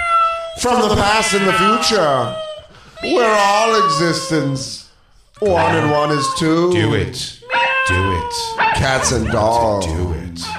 I love some fluffy pussy. I want a fluffy pussy. Why is there a delay? You hear that? fixed. I think it's fixed. Nope. No. No. This is a trip. Watch this. I'm talking on the microphone. No, I'm not. Ah! Hello? It just got fixed. They did that. Was that by accident or on purpose? I don't know, but it I was think fun. Lou's doing it Lou, on what the purpose fuck are you now. doing? I loved it. I love It was an accident. Oh, yeah, Now it's I fixed. like your little symphony Stop of torturing. noise. We go in the parking lot. It's meow, super meow, bright. wolf, wolf, let's get along. Meow, meow, wolf, wolf, let's get along. Cyatron. Wolf, wolf, let's get along. Row your boat. Cyatron. Gently down the stream. Bye, Cyatron. Row your boat gently down the stream. Merrily, merrily, merrily, merrily. Life is but your a boat. dream. Oh, it's I want to give a shout out to Suburban Legends. I like to hear some funky Dixie Rand, Danny Bobby gonna take me by my hand. honky tonk, honky tonk, pretty mama. Hey, It's you know fun if this? you don't worry about the words. Words suck. Yeah. If you can just do the you can have a ball. Are you a guy who do song lyrics affect you at all? Do they hit you? Or are you not a lyrics guy? No. I like to sometimes on the treadmill, like to listen to a good song and get a good cry out. Yes. On a treadmill. And I know that seems at first I didn't understand why, but then somebody was telling that to. I go, you know what I do sometimes? And they go, you're you're flushing out everything because you're sweating, and then you start to get and when you cry, it can make you appreciate because you feel lighter. Yeah. Always feel better after. You feel a little bit good lighter if you cry see is something, a great. good story, or you like. I know this sounds crazy. I don't usually get this intense. Sometimes it's just a heartwarming story on YouTube or something, or a song. But I watched. I stumbled upon it. It just came up on the YouTube. This is about 2 weeks ago. An assisted suicide. Oh, boy. Oh, really? I know. Believe it or not, yeah, it was sad, but they were. You could tell they had. By this time, ready. He was ready to face it. It still didn't mean it was tearing at your heartstrings. Sure. But they talked. The wife talked after he let go, and I got off the treadmill, and I wasn't depressed. I was, I felt appreciative towards life. I had just worked out for an hour and a half, and I was like, but it got you tearing. Oh, it was emotional. Music's a big for me. Some movies will do it the right way, but generally movies tends to be people I feel. I think with movies, it doesn't, not so much my situation. There's the one obvious I always bring up, the riding in cars with boys scene that reminds me of my childhood, so that hits me. But I tend to cry more for like somebody taking care of like a mentally handicapped. Oh boy! Like the movie The Other Sister. Yeah. With Juliette Lewis and Giovanni Ribisi when they were like a retarded. Retarded is not the right word. Mentally retarded couple. Mentally challenged couple. And they were, when they had their public fight, because she was embarrassed that he got drunk and like sang to her, and she's like, everyone's laughing at us, and she flips out. It just makes me feel terrible. So you can't explain to her that no one's laughing at you. Also, people are sort of laughing at her. When there's music, the nature of that thing. Right. Music and scenery. If there's like a great song and I'm like driving in a car and there's something scenic, it'll crack me open. You really are Sam Elliott's nephew. Yeah. Every time. Look at those purples out there over the mountain. You know what the sun is, don't you? It's God's heart. And that every time it's sundown, he's hugging you tight. And then we're just moving on. Any act of kindness will, even between two people on the two people, just on the street or something. Any Mr. Rogers, always go YouTube Mr. Rogers and watch clips about Mr. Rogers. There's a documentary coming out about it. I know. Is there? Yes. I thought it was going to be like the expose into. It's a whole documentary coming out that just like, this was maybe the most wonderful man that's ever lived. You know what? He really was, and you can. The great thing about it is, if you admire him, you can just listen and take some of those things and utilize them in your life. What you guys are saying right now, I don't know if it's because I'm half sick or whatever, but all I want to do now is go home and watch and learn about Mr. Rogers. Mr. Rogers tackled some to feel real better. subjects, by the way. I didn't know that. When they were into the segregation, this is because I saw some of this guy speak before. There was a cop on the show who was black, and they were showing on the documentary trailer that they would like go where black people were in the pool and like pour in chlorine while they were swimming, and Mr. Rogers at that time thought the best way to do it, not make a big deal about it, but they were talking about they put their feet in this little pool, and it was his way of saying, yeah, this is all good. But the biggest thing for me was, and this doesn't mean that kids don't have to learn discipline. This is not of course kids have to learn and they have to be respectful of adults, but at the same time they're dealing with stuff. And he was very aware of that. Yeah. That 4 years old, and I can think back things you don't think a 5-year-old has in his head, and he was very into that. Like they're children, but they still have issues. They're still dealing with things. He was a brilliant. It is funny. I'm very excited to see this documentary. It's like him talking to puppets, but I forget what even the subject was in the trailer. That it was, but it was a real. It's like about assassination. Is that what it was? He goes, what? And by the way, they killed him because he thought things. When I was little, or when I was in high school, I didn't have an appreciation for him. I just thought it was Mr. Rogers. Yeah, he's a staple. So you just you automatically like Big Bird. You're like, yeah, whatever, Big Bird. Who cares? And you're like, oh yeah, I forgot that I was greatly affected by Sesame Street. And all of those things. Bert and Ernie, you forget that when you're a little kid, that's your shit. Yeah. I forget those episodes where Big Bird would come out and be like, hey, sometimes a sports figure murders his wife outside of a house. But you know what? Doesn't really mean that all sports Snuffleupagus, do you have jealousy? He goes, I sure do. He's like, oh, Bird, that's what she gets for bedding down with a black. That's not how we feel here on Sesame Street. Come on. Dude, on Legion of Skanks, when we did the Sesame Street episode where they deal with racism with Savion Glover, is one of the funniest goddamn things I've ever seen. So download that. Legion of Skanks. Oh, Sesame download Street Legion of Skanks. Or just watch the racism episode with Savion Glover. Dude, we go. Because the way they do racism on Sesame Street with Savion Glover is they have him go through the streets and they're all dancing and singing a song, and then it's him and a white girl, Savion Glover, the tap dancer, and this white girl, and they go into Tully, the puppet. If you remember Tully, it's his store, and they walk in and the phone rings, and Savion Glover picks it up, and he's like, yo, he goes, what? Don't say that. That's a horrible thing to say. And he hung up the phone, and he was like, wow, this is really crazy. He goes, some ignorant people just decided to call up a store and start attacking people because I'm different than you because our colors are different.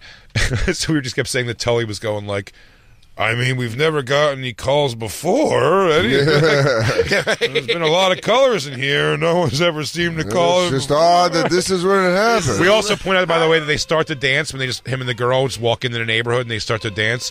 By the time they get into the store, he's holding a basketball. He goes, he's in town 2 minutes, already stole a basketball. Do we have the trailer of the Mr. Rogers? Yes. Look at you. I'm not sure if we can get sound on it. Oh, no sound on it? All right. No. Well, then this is an audio. It's a beautiful day in my neighborhood. Would you take over for Mr. Rogers? I think that might Would you be the modern Rogers? Modern Rogers. I might be qualified. But, I try to take a lot of the stuff. I try to take a lot of the stuff he says on my podcast and just, throw some love out. I mean, I know anybody doing something horrible in life, whether it's someone vicious on Twitter or whether it's someone at a massacre, no one's doing it because they feel loved and hugged. Oh, yeah. So I just try to and it doesn't have to be that bad, but I figure, anything like that melts me. Like, Uncle from Jimmy Kimmel's show, I took something that he said, Uncle Frank, and he said, in most situations, in a well-adjusted household, not that they don't have their problems, but kids usually know they're loved. But if you tell them they're proud of them, this is what his kids would say, for Uncle Frank's kids. When growing up, he would say, I'm proud of you. And then I heard, Mr. Rogers used to say that. Because once you're proud of kids, they want you to be proud of them. Yeah. So I always try to tell people, and it doesn't always come naturally to me, but even some of the younger people that work on the podcast, sometimes they'll do a video, and I do think it's funny. I'm not being full of shit. Yeah. But I remember to literally say the words, like, you said you were going to do that. I said, you have to make a video within 30 days. If you want to be in this business and you should do a video. And then 2 days later, and I text him, I go, I am so proud of you. But see, that's also the thing is it's not that only you're proud of him, it's that you're being sincere about it. So then it strikes a deeper level when someone's like, oh, he's not bullshitting me. He actually means it. And that's why it feels better. I feel like it comes out weird every time I say it. I'm aware every time I say it, but I do tell friends I'm proud of them a lot, very organically. Yeah. Not even with throw a lot of love. You throw love through text. Oh, without a doubt. Yeah. I get some texts from you that are really nice, and they mean the world. They do. You throw a lot of love through text. Also, I mean, it's great to laugh. Like, most comedians do love to laugh, but you get a little hardened to laughter and what gets you. So it's like when you have something it does, you're like, wow, that's fantastic. Yeah. But our friend Joe List was on the stand-ups, that thing that came out on Netflix, season 2. Yeah, and he's such a funny comic. I'm just proud. So that's why when I said to him, I was like, dude, I'm really proud of you. It's great. Now, I'm nowhere in the chain link of his career, so it's like pride. It seems like a weird thing to give him, but I'm just saying, I was like, dude, I thought you were funny. I don't know what I was able to do in your career to help that, but just to see where you've gotten is fucking great. But that's what it is. It's pride. I'm proud of them. But you're saying you're proud without any ownership, and I think that's important for people to know. Like, hey, I'm not saying that you did any of this because of me. I'm just saying, like, I'm really proud to watch you do that, and that can feel really good for someone. And you're allowed to be jealous. It's just sometimes it's proud. Like, I can be jealous, I can be envious, but at the end of all of it, I'm still able to be proud of you. I love seeing a comic like you or something that I watch on stage that I'm just like, fuck, I'm so jealous of how free he is up there and how much fun he's having. And I remember when we were all in Portland and you, Joe List, and Emma Willman were opening for Louis, and then you guys came to Helium, that late show, and we just turned it into a fun thing where I told the club, I'm like, hey, I'm just going to host. I'm going to do 15 up top, 10 in between each comic, and then I'm going to bring up, we had the MC do 5, the feature did 7, Emma did 15, Joe did 15, and Todd did 15 to 20, and we all just it was so much fun because it was like, hey, listen, whoever's here to see me, you're going to see me, I'm going to come up and do jokes, but these are all my friends. He's like, yeah, you just hosted that whole night on and off stage great. It was a great energy, and those are the type of nights which, yes, I appreciate it, but I have a way to take something that's good, for me it works, and then pull back and appreciate it more by putting it through this process. What if it was a movie? The cinematographer what is he going to get? Just you can look at any situation you're in, pull back, what's the cinematographer to get that night? Going up the stairs, the flickering candles on the tables, cutting backstage, us laughing and giggling. Having a blast. Then, ladies and gentlemen, good evening and welcome. And then I go, if this was a movie, that night, think if everybody was there, you'd sit at home if that was a scene in a movie that was depicting a comedy club, and you might go, Fuck, that shit never happened to me. Well, it did tonight. Because it really was one of those things where the club was so cool about it. They're like, oh, awesome, we're going to get Emma Willman, Joe List, and Todd Glass just to come and do sets on our 10 o'clock Friday Late Show. And for me, it was fun because it wasn't like I was going up and doing my act again and just doing, the new jokes. I'd hit those new jokes. Well, that's kind of the beauty of, like, the festivals, too. Yes. When it was a good gathering at a festival, it really makes it a big deal. I mean, we went back to your room to do a candlelight podcast with, like, 5 or 6 of us at, like, one of, like, the JFL 42 like or something. 5 in the morning. Yeah, just like, and we just go up to the hotel and it's like, fuck it, man. We'll order pizzas to the room and just, like, sit there like idiots. And, like, you don't get those moments all the time. You know what I mean? We don't get. Well, it's isolated. You're very isolated when you're on the road. Once you get to the point where you're headlining on the road or whatever, so it is. You get very, very lonesome. And to go back to what we were saying before about the pride, there it is great. Someone like Dave Attell, who was like so good to me in my career. When you feel that sense of pride, that does. We're 2 horrible fathers in our lives. Ultimately, what we had, Dan lost his father, and mine's still around. Just like, but growing up, just like.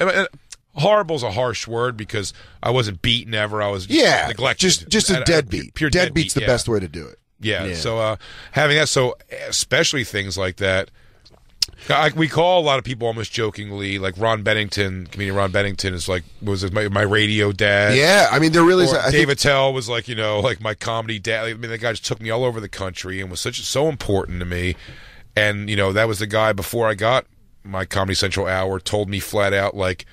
I'm going to give X amount of dollars to a production company, and we're making you you have to have an hour special. David Tell? Yeah, like pretty amazing. See, I love hearing that. I just heard some beautiful things from a comedy club where he was at, and I'm proud of that. When I hear a comedian, they go, he was so nice. He brings candy for the staff. And I go, known good. For it. That makes me, and overwhelmingly, I'm proud of a lot of comedians.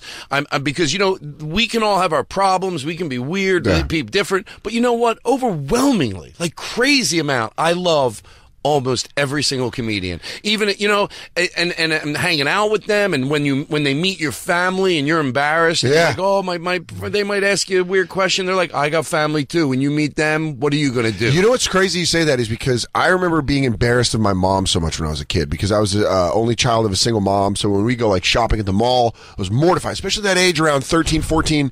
You're like, oh shit. So my mom made me buy my clothes at Target up until high school. Well, that's what you should have been embarrassed about. Yeah, I was embarrassed by that. In fact, I was mortified by it.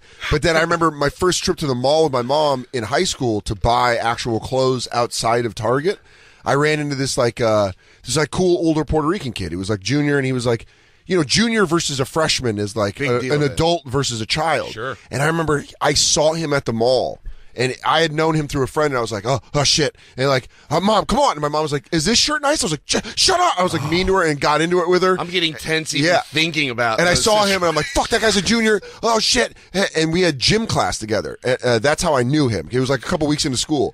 And I remember we were in the locker room, and he goes, hey, yo. And he's like, hey, man, I saw you at the mall with your mom. And I was like, well, here it comes. Now I'm fucked. Now I'm just going to get ridiculed of the thing. And he goes, hey, man, we all got moms, and they got to buy us clothes, so it's no good, man. Like, I saw you get intense about that. And it was a weird thing for him to, and that stuck with me my whole life because he was like, walking around with your madre, eh? Muy grande, am I right? He goes, she got some fat titties, ese. He goes, your mom's Irish, right? I love pink nipples. I'm all right, we dude. all right, have Juan. family, basically. Yeah, That's but that when you said that reminded me of that because it really is like this guy being like, hey, man. Yeah, I was a freshman too, man. Like when you're older and you get your license, you don't have to go to the mall with your mom. You're like, yeah, okay, thanks, man. So now I'm still gonna ridicule you. You're like, cool. Right. Oh yeah, I got you. I remember when I found out my friends thought my mom. Now I'm okay with it. I get it. I get my sense of humor from my mom. Yeah. But when I thought they like my mom, if she said anything, and believe me, on a scale from 1 to 10, it was a 1 of like.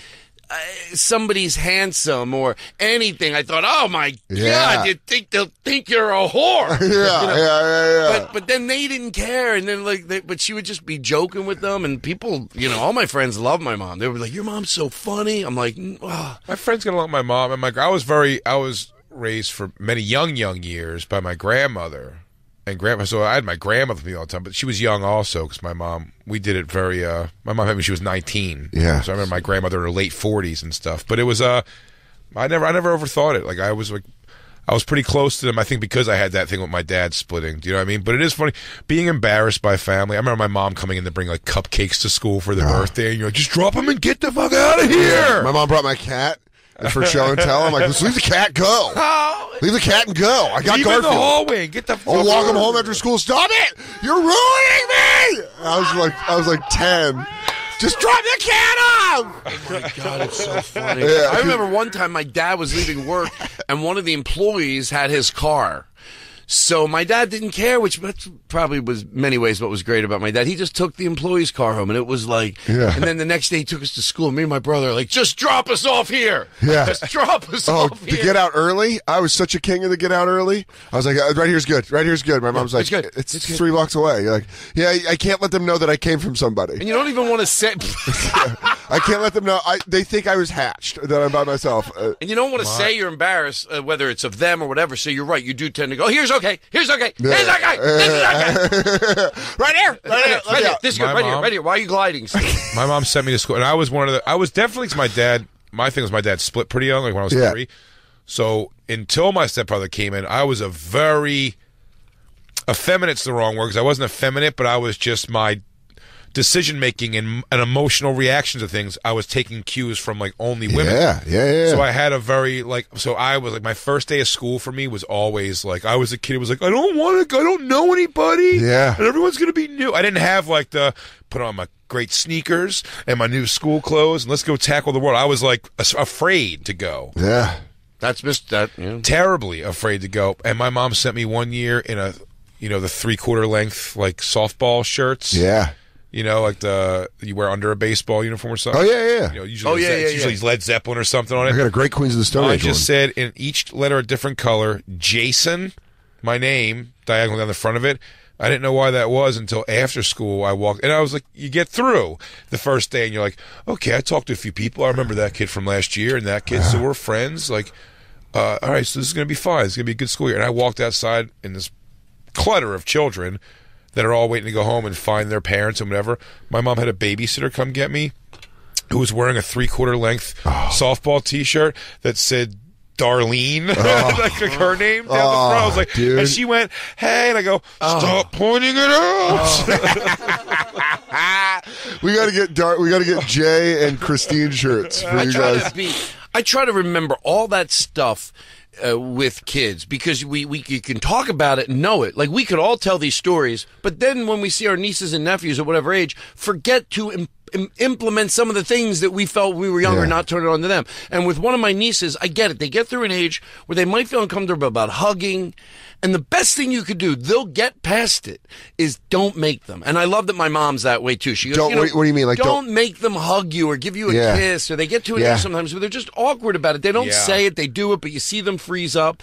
I find out other ways to show warmth. Yeah. And then even with like a friend of mine, we both are very close, you know. I'll give his girlfriend a big hug, but for some reason with the two of us, so we do this thing where we'll just like not hug, but like overly like we'll shake hands and then we'll tap each other and then we'll put arms and then we'll like lean against each other, push like, into we make each other. Joke. We're like this is, but yeah, just sometimes with younger kids, with adults, you can it's a little easier. As a comic, you have to go through that every time there's couples and they're a fan.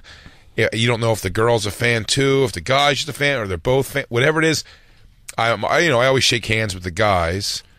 And then with the girl, I go to shake hands first, and sometimes they come in for an awkward hug. Yeah. I had a rough, man. We went to SNL. We went to Saturday Night Live taping a couple weeks ago, and I saw John Mulaney backstage. He was like, "What's up, Jay?" And I went in for a weird, like, the hug hug pull thing, and he was not doing that thing, and it was just a very... So he stopped you at the forearm? I basically hugged the sideways man, which was very okay. It was, if I could go back in time, I'd see a thing I would change about tonight more than sideways hug with Mulaney. I've done that all the time. Sometimes I do that. Sometimes I'll go back in and... I wouldn't stop Hitler. I'd stop that hug. Fix my hug with John Mulaney. Jay, you have one wish. And you go, that sideways hug. And the genie goes, I get it. Yeah, he goes, oh, yeah. You could have stopped slavery. Saw that when I went to the Rolodex of your life. And now that was rough. That was a rough one. Actually, I can't believe how fast this went. Todd, such a blast having you in here. Please, if you ever make your way out to New York and you could do the show, bring that live band. Come to our lavish studio. Center in New York. Really, I think I've seen those studios. I know they're absurd. But anytime we come out here, man, we'd love to have you. Yeah, back this was on. fun. It's near my house, and now I can go home, and it's like it's a great, beautiful day. It's so great to be your friend because I promise you I was a fan first. Me too. For a long time. I remember seeing you at Comics, the old Comics Comedy Club, and you had one of my favorite sets I've ever seen in my life. Jesselnick was there and watching, and you just kept calling him out, and it was fucking brilliant. It was one of my favorite live comedy shows I've ever seen. That's my favorite thing to do when there's a comedian in the crowd, especially with the band, because I go, give them a little something. And they'll give a little fanfare, because it's fun to go. Shout-outs are fun. You kept going, Jesselnick, get up here, do a couple. And then and you kept doing that, and finally stood up, you go, sit down, you megalomaniac, it's my show. You got him right to the point where he's like, come on, clap it up for Anthony. Jesselnick, get up here, Anthony. And he stood up, he's like, that was fucking great. The first time we ever did a crowd work show was in Montreal. Yeah. We did at the Midnight Surprise, and Todd went up. Or no, I'm sorry, Todd hadn't gone up yet. It was Jeff Ross had gone up, and then he did a weird thing with his Jeff's girlfriend at the time, went on stage with him, and he acted like it wasn't his girlfriend. Jeff was going like, so let me ask you some questions, see if I know about it. And then Todd just stood up in the audience and he goes, Denise, what the fuck are you doing on that stage right now? It was my girlfriend. Yeah. I was because they made out. He goes, if I was me, you'd be fucking pissed right now. Why are you hugging him? What's going on? Oh, dude. And by the way, real quick, because I know you got to go. The thing about that, like when I'm on the road, I don't want anyone doing usually crowd work before me because I say it wakes up idiots. But something about that show, I did twice, and it was the same way both. And I watched I watched a lot of other comedians. They get it. Like they get their role, and it really made doing crowd work fun because it is fun sometimes. Well, that's what I love about the show so much is that I go every comics. I've had a lot of comics like I don't want to go first, or I'm afraid I don't know if I should do this. It's not really my thing. Brilliant comics who have done this, and I go, I promise you this is in you. All I'm asking you to do is the exact thing that made you think you should do comedy to begin with. Nothing rehearsed, nothing you wrote. You're bullshitting with your friends in a room, man. That's and trust it'll be funny. You were one of the funniest people in the world because you're here, and just trust it's a fun show. It is a fun show to watch because you can see a comedian you've known for 20 years, and it's not going to be that. Yeah, that's not the show they're going to do. Got a little dicey with Tony. What was Tony? Why am I drawing a blank on his name? Tony Clifton.